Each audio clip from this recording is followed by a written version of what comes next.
As NASA heads back to the moon in the coming decade, the delivery of scientific payloads is absolutely crucial. The conventional means of doing this is via a rover. However, rovers have to deal with surface obscurities, large boulders, things like that, as well as very steep slopes, which make navigating difficult terrain very difficult. A more advantageous solution is to simply skip over all of these obstacles using hopper technology. In order to accomplish this, several subsystems are needed.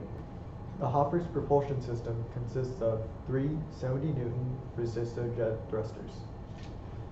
The cold nitrogen gas is fed into the thrust chamber, where it comes into contact with the heating element, increasing the gas's temperature and thus its exit velocity. The attitude determination and control system is essential to the hopper's autonomous flight.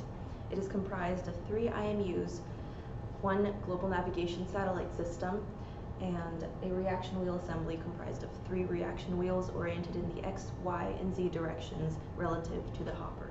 As we are designing for an Earth-based testing platform, we will be employing a ducted fan mock gravity system, as represented by these 3 elements, to counteract 5/6 the force of Earth gravity during flight testing. The computer systems is seen as a central source of power and communication within the different systems.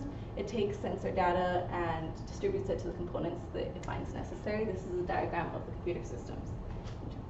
Yeah, so everything within the hopper is powered through the battery, which is a portable lithium-ion battery. The power distribution system provides unique voltages to components that need such voltages, as well as control over them through the flight computer. And the flight computer also transmits all this data to an external computer using Wi-Fi. The main structure of the hopper will be a welded aluminum frame to mount all the internal components and distribute the thrust forces and the landing forces throughout the hopper.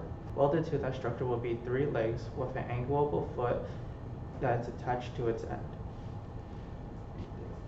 Enshrouding the entire structure will be a heat shrink plastic wrap over a lightweight structure to keep out any dust or debris.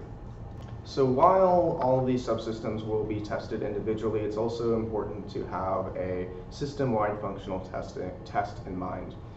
For us, this is what we call the mobility subroutine. So drawn here, our platform launches, tilts using its reaction wheels, commits to its trajectory, tilts back, and lands. This has been the Lunar Emulated Hopper Platform. We look forward to your feedbacks.